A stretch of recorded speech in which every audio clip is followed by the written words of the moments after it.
गणपतीच्या पहिल्याच दिवशी आले हुंदीर मामा. हो खरंच आम्ही सर्व असेच जेवल्यानंतर असेच बसलेलो, तर काय माहिती कुठून हुंदीर मामा अचानक आमच्या माळ्यावरून ते हळूहळू आमच्या शिडीवरतून उतरून खालती आले आणि आम्ही असेच बसलेलो. तर आम्ही जोरजोरात आवाज केला तर ते घाबरून आमच्या रूमजवळ गेले. तिथे आम्ही सामान ठेवलेला. मग तिथे आम्ही अलगद त्यांना रुमालात पकडला बिचाऱ्या हुंदीर मामांना, आणि ज्या कामासाठी आलेले त्यांचा मी दर्शनही दिला गणपती बाप्पाच्या. जो आमच्या घरी होतं ते दर्शन घेतात म्हणून आम्ही गणपती बाप्पांचं दर्शनसुद्धाही दिलं. आणि नंतर सुखरूप आम्ही नदी पलीकडे त्यांना आरामात सोडून दिलं. पाय पडायला आले. हे द्या ना, ठेवायला द्या ना, मी याला ठेवतो. 8 दिवस ठेव, गणपती तोपर्यंत आपण ठेवूया.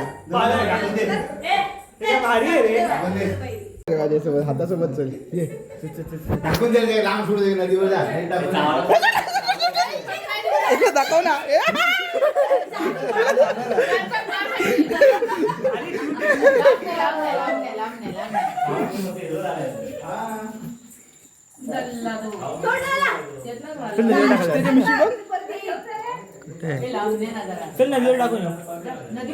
चल चल टॉर्च घे आपल्याला जायला मिळतं.